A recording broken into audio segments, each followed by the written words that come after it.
def seen ànd ak télévision Futur Média ñu am mbégte teewaat fii soir d'info ci kattanu borom bi pàcc bu njëkk bi ci kàllaama Kocc ñu am mbégte dalal Jaraaf Ndaw moom mooy coordonnateur APR bu HLM Jaraaf ñu ngi lay nuyu.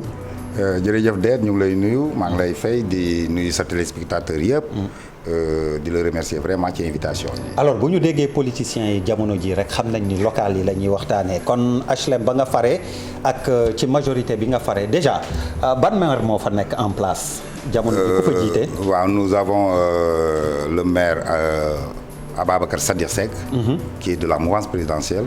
Benno Bokk Yaakaar la bokk. ah majorité waaw. voilà mais AFP la bokk. mais daal moom mooy mais bi yàq na lépp defe naa nag mais bi yàq na lépp. et mi ngi junj fa ñu nar a jëm. yow yaa ngi bokk APR candidat nga. justement ndax ka fa nekk Ababacar moomu nga wax. dafa amul bilan ba ngeen war ko fa mën a bàyyi. wala ni ñuy ko njortee xëccoo bi dina metti seen biir donte yéenay majorité bi. non ñun HLM xëccoo mënu fa am.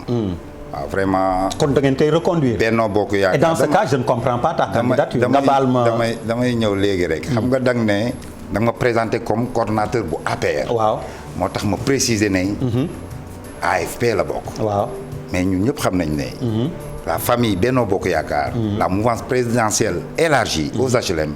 c'est une famille c'est une grande famille. ndax famille bi local yi du ko tas. local mënu ko tas dans la mesure où. est-ce que candidat nga. bien sûr que candidat la. famille ba tas na. mais non AFP la yow APR nga bëgg nga place am ngeen foog ni loolu dina leen neex. vous savez pourquoi du am problème. Ah. parce que tey candidat à la candidature la man. c'est-à-dire suma parti l'APR des HLM. moo ma investir man comme candidat à la candidature bu Benno Bokk Yaakaar. mais ci consensus la ñuy waxtaan. consensus yéen waa APR. ñun déedéet ça bien sûr que APR ci consensus. lañ defee seen choix ci man. waaw. structures yi war a daje nañ. assemblée générale d'investiture dañ ko organiser. ñu plébisciter suma candidature. tout le monde sans exception. l'APR dans sa globalité. aujourd'hui su fekkee ni Benno Bokk Yaakaar dafa am yeneen i parti ak ay mouvement yu nekk ci biir. te ñu bëgg. ku nekk bu la neexee nga am ambition. le maire sortant kenn ëpp ko légitimité parce que c'est le maire sortant. mais kon wax bi jeexul moom aussi Jaraaf donc je ne comprends plus l'objet de la candidature à la candidature. vous savez pourquoi. parce que dañuy dem élection. ñun ci suñ biir. ñooy xool. le maire Pape Seck. rien ne me dit que ne moom bëgg na présenter waat. par exemple rien ne me le dit. waxoo ko ci dara leeralagu ko. bés bu ko waxee nit ñi xam ne kii kat candidat la. nga foogoon ni bu doon demit du leen ko wax bu yàgg Jaraaf. non en ce moment non c'est-à-dire ku discipliné la. parce que bi président Macky Sall. kon yow discipliné wu. non man nii ñun ñëpp. man maa ngi soog a lancé suma candidature. bi nga xamante ni pourtant man ci xibaar dégg naa ba léegi président mi ngi liggéey ci seen ay liste siiwalagul dara. mais yéen taxaw ngeen siiwal seen i candidature ani discipline foofu. c'est très normal de. bu dee discipline ngeen di woote. donte man bon dama koy wax parce que yéen a koy wax man démocratie laa gëm. xam nga discipline mënul weesu. président Macky Sall lancé un appel. wax ak ses responsables. depuis Kaffrine. xaar leen may leen ma gérer ko dinaa ko def ni mu gën a rafetee ñu toog. ñun ñëpp continuer le travail bien sûr. le travail sur le terrain dañ koy def. maintenant parti bu nekk mën nga ne dama bëgg am suma candidat. APR am na droit def choix ci benn candidat. l'APR bu ko defee beneen comme mouvement yi ñu ngi koy def. mais à plus forte raison les partis politiques PS bu ko neexee mu wax loolu. maintenant ñun comme nañ daan def à chaque fois bu élection amee autour d'une table ñu waxtaan. taxawal ki ñu war a taxawal mais dinañ ko def te moom la ñuy jiital pour mu taxawal loolu noonu mu def waxtaan boobu. dina ko par exemple yow buñ la tànnul. est-ce que doo demal sa bopp. ah non man xalaatuma. c'est-à-dire man je suis pour Macky. da nga ma xamul rek. peut-être da nga ma dul suivre politiquement. man je suis pour Macky. c'est-à-dire président Macky Sall. bu jëlee une décision. dama koy suivre à la lettre depuis que ma nekk. ay ci suuf du ngeen joxe ay vote sanction yooyu jéem a galgal ki ñu tànn pour wax après voilà gis ngeen li ngeen doon wax c'était pas le bon choix. pour Macky du def jamais loo xamante ni day dem à l'encontre du président. man dama ne. lu may xeex li ma mës a xeex sur le terrain à chaque fois mooy l'intérêt de mon parti l'intérêt du président, l'intérêt de la coalition. Alors les téléspectateurs apprécieront man du ma mën continuer xam naa ci kii boobu ndax du ñu juboo mais justement yan défi la commune u HLM di jànkonteel yoo xam ni moo tax nga bëgg laaj yan défi ak lan mooy doon saafara yi. Alors défi bi mooy le défi pratiquement partout foo mënti dem dans les communes. problème yi benn la ñun nag dañu am une commune un peu spécifique quand même. parce que dañu am un marché boo xam ne dafay poser problème riverains yi. donc yooyu noonu problème la yoo xamante ni dañ koy jànkonte problème boobu kañ ñi ba marché bi nekkee marché ba léegi. voilà surtout bi mu jëlee dayo bi mu jël. ñu ngi koy dégg voilà musuñu ci dégg saafara. et pourtant ñu ngi ciy def. c'est que processus yu gudd la et puis dafa compliqué man ci suma gis-gis dama gëm ne. marché HLM. riverains yi ñooy régler problème. il faut nga associer les riverains. comment il faut que nga associer c'est-à-dire il faut nga woo population bi nga xamante ni ñoom ñoo koy vivre. man fa ma dëkk par exemple. marché bi impacté wu ma. mais am na ñoo xam ne marché bi daf leen impacté. ñooñu da ngay toog ak ñoom woo leen waxtaan ak ñoom et je crois que monsieur le maire mu ngi koy def. li des mooy indi saafara yi. kon monsieur le maire mi ngi liggéey te ngeen ko bàyyi mu toog. non monsieur le maire kenn mënul ñemee wax ne liggéeyul de. non liggéey mi ngi liggéey ba pare ngeen bëgg place am. alors beneen défi bi nee nga marché bi ñu junj nañ ko xëy nañu dellu si waat si. mais wax ma beneen. par exemple les jeunes. seen problème. lan mooy seen problème le problème fondamental comme partout. non mais emploi comme partout kooku moom c'est waaw jarul wax loolu moom jarul wax. waaw l'emploi des jeunes loolu problème la partout. mais xam naa aussi que ne une grande partie des jeunes HLM dañ bëgg sport.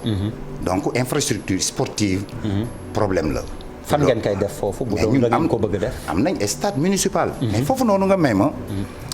pour revenir ci le maire Ababacar Sadikh Seck. benn malchance la am. xam nga gérer commune.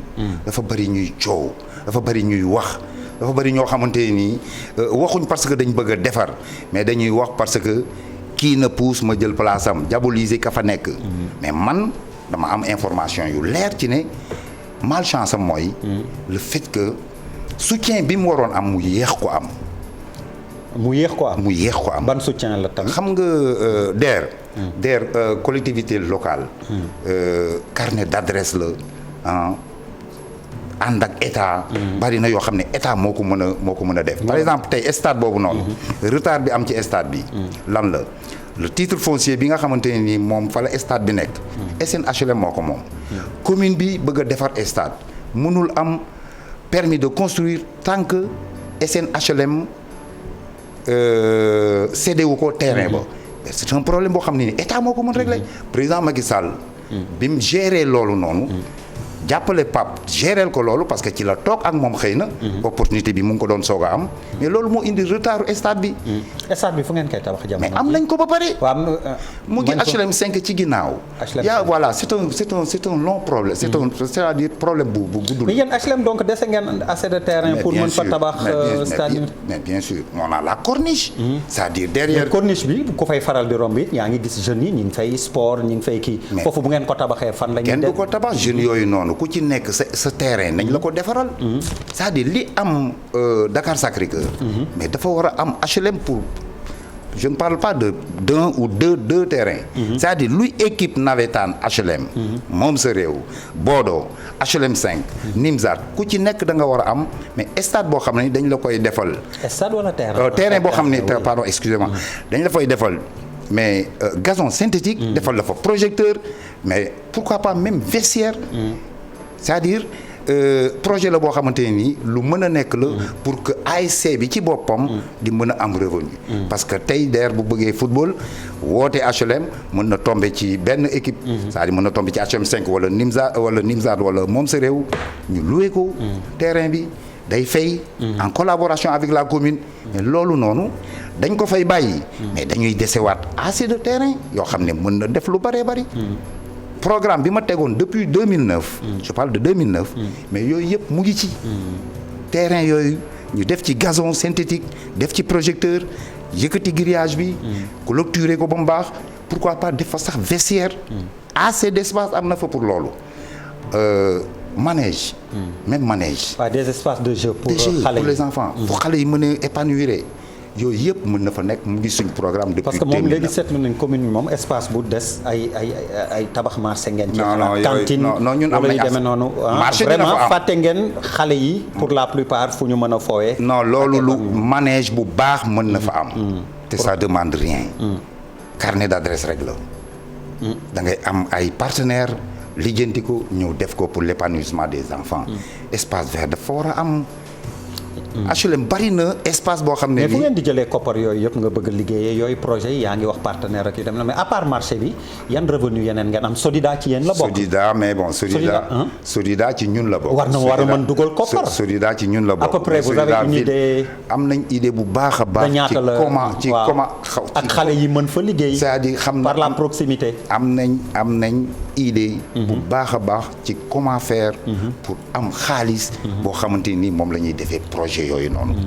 aujourd'hui DER carte d'adresse bi ma lay wax. c'est très important ci gestion. kon yow daal da nga bëgg a junj ne Pape Seck amul carnet d'adresse ni nga koy waxee à répétition ni moom dafa mel ni loolu lay nirool. Pape Seck bàyyi ko c'est un maire boo xam ne nii. boo xaw ma ko man xam naa man. miy toog di waxtaan ak moom. c'est pas parce que. mais yéen garaaw ngeen di politiciens yi da ngeen di toog di waxtaan waaye yaa ngi bëgg place am. non mais non attendez bëgg place am place su Benno Bokk Yaakaar la. man bëgguma place su Pape Seck encore une fois. place su Benno Bokk Yaakaar la. Benno Bokk Yaakaar dina waxtaan et trouver terrain d'entente pour que ñu mën a am un candidat boo xamante ni à l'unanimité dañ koy jàppale. pour que ñu jëlaat mairie bi. pourquoi parce que xam nañ ne possibilité pour liggéey HLM am nañ ko. donc dinañ waslu àq dinañ def li nga xam ne moom lañ war a def parce que nag HLM lañ dëkk. HLM lañu yaroo HLM lañu yeewoo HLM lañ am kër. donc voilà. est-ce que xalaat ngeen tamit plan buy yeesal HLM ndax booy dem marché ba côté immobilier yu demee noonu très souvent rue yi dañuy toj caniveau yi régulièrement ndox yi day sotti war nga xam koñ à peu près yu mu lay wax man je ne saurais dire. mais kuy dem ci marché ba xam nga fa. DER looloo tax ma ne la il faut que ñu. loolu saafara la laaj ça fait des années. les travaux traînent ça n'avance pas. moo tax ma ne la il faut que ñu comprendre li commune di def ak li commune mënul def. prérogative commune ak li nga xam ne du prérogative commune. voilà pourquoi ma ne lënkaloo ak état waxtaan ak état juboo ak état fexe état jàppale la. loolu noonu ci suma programme xalaatu man de li ma xalaat man. bés bu ma toogoon foofu noonu xalaatuma ay recette defar ko ci ay recette ak yooyu de. non. Promoville. laay rayante mu dugg biir HLM. kooku mooy suma souhait numéro 1. Promoville programme bu président Macky Sall la gis nañ commune bu mu dugg la mu fay def Promoville laay rayante. moom laa bëgg moom laay souhaité pour que mu dugg biir HLM defaral ñu HLM. xam nga nit ñi tamit fu ñuy yeewoo population bu toll ni HLM est-ce que am nañ jumtukaay pour faju bu baax. à part poste de santé bi ma fa xam. mais loolu am nañ mais lu ñu war a améliorer la. mu ngi ci suñ programme. c'est-à-dire on a un poste de santé am nañ aussi centre de santé. yooyu noonu lu ñu war a améliorer la.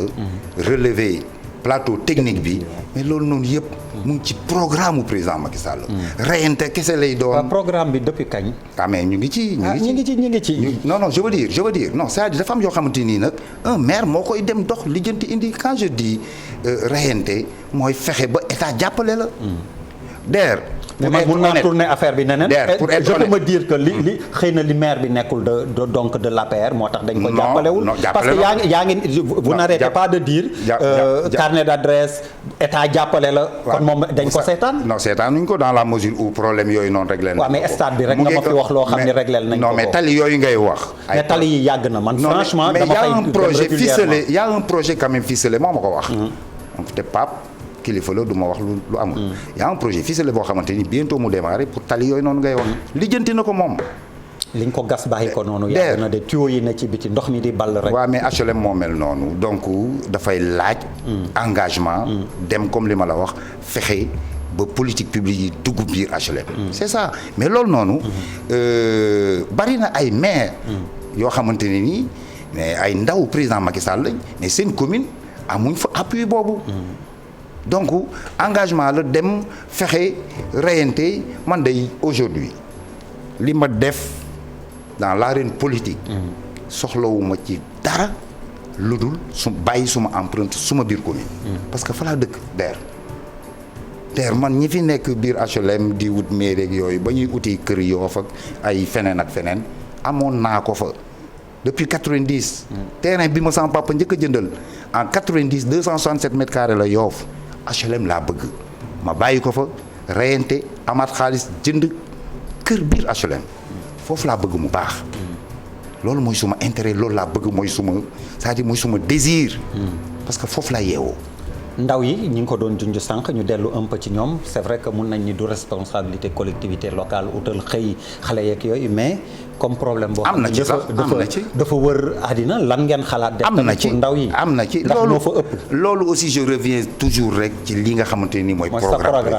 programme président Macky Sall c'est-à-dire le PSE DER dafa bàyyiwul dara c'est un grand programme un programme ambitieux un large programme boo xamante ni collectivité locale képp ku ko gérer basé wu ci PSE bi fexe en fonction bien sûr say réalités locales nga fexe dugal politique publique yi yooyu yëpp saafara na problème yi c'est-à-dire président Macky Sall quand il disait dans un de ses discours mu ngi naan je veux du Sénégal un pays scientifique liggéey c'est-à-dire l'enseignement classique bi fi amoon DER ñu ñëpp xam nañu dafa tardel Sénégal dem am lijaasa def ci sa poche dem di wëri liggéey mu ne nañ fexe ba nit ñi am métier am diplôme def ci poche am métier daf ko gën formation loolu le président Macky Sall voilà pourquoi mu amoon idée teg le 3FPT 3FPT boobu noonu c'est pour mu former jeunes yi à ce que ñu am métier ñun. mais ñooñu ndax ñu leen sant ñu ngi koy def. mais justement non 3FPT def na ko mu ngi koy def damay ñëw ci loo xamante ni dama ciy teg baaraam dama ciy teg baaraam. xam nga président dem na ba mu yàgg question bi nga posé. même moom xam naa il s'est posé la même question moo taxoon mu ne dafay territorialiser le programme pour l'emploi des jeunes. loolu ñun suñ commune anticiper nañ ko bu yàgg a yàgg. en faisant quoi forum lañ def ñaari forum benn bi pour informer jeunes yi orienter jeunes yi sur les métiers du pétrole et gaz. def nañ ko am ci résultat yu baax a baax mais beneen bi mooy bi am solo nag. 3FPT lañ fexe. ñu jeexalee foofu ndax waxtu yu def ñu tënk. voilà 3FPT lañ fexe mu ñëw dugg ci biir commune bi. def fa forum. recensé ñu enrôlé ñu 217 jeunes. 3FPT avec le DG Dame Diop à l'époque. mais ñu jox leen ay bourses d'études. ñu dem def formation am seen métier. mu laaj accompagnement maintenant. Oui. mais programme bi du loolu kese toujours encore ci programme jeunes yi ñun pour anticiper depuis 2009 je vous dis. ci suñ programme li président Macky Sall wax pour affaire pavage ak. yooyu noonu nga xam ne nii les jeunes war nañ ko mën a gérer seen bopp.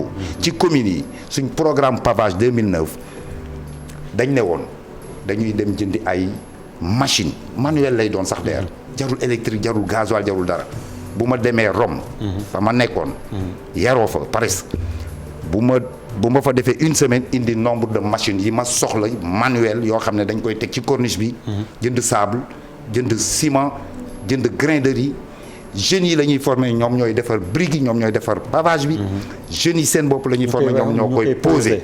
loolu programme le président indi pour que l'emploi des jeunes xale yi am liggéey dugalaat na ko ci programme depuis 2009 lañ ko wax ñun. alors Jaraaf waxtu wee ñu tënk. ñu lay gërëm di la sant xëy na 30 secondes rek boo doon tàggoo. waaw mais tàggoo bi mooy ñaan yàlla consensus bi ñu bëgg.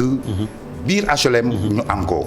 pourquoi parce que dañu gis loo xamante nii vraiment il faut que nga may ma rek une minute ma dénoncer non dafa am solo. parce que au moment où ñu ngi waxtaan suñ biir ñun les responsables de Benno Bokk Yaakaar. pour trouver consensus.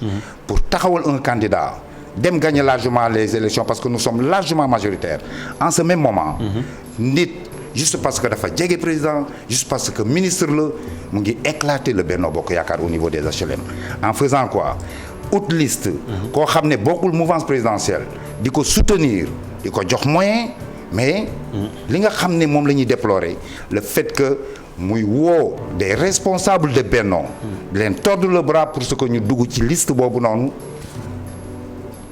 loolu noonu. allez loolu président dina ko àtte. loolu doy na waar ma ne ko président dina ko àtte. mais surtout nag li ci grave mooy le fait que ñu naan mu naan président moo nekk ci ginnaaw. waaw dina leer loolu soreetul liste yi léegi mu siiw ñu lay gërëm di la sant Jaraaf Ndaw di gërëm téléspectateurs yi léegi ñu dellu siwaat yaatal xibaar yi ci kattanu borom bi.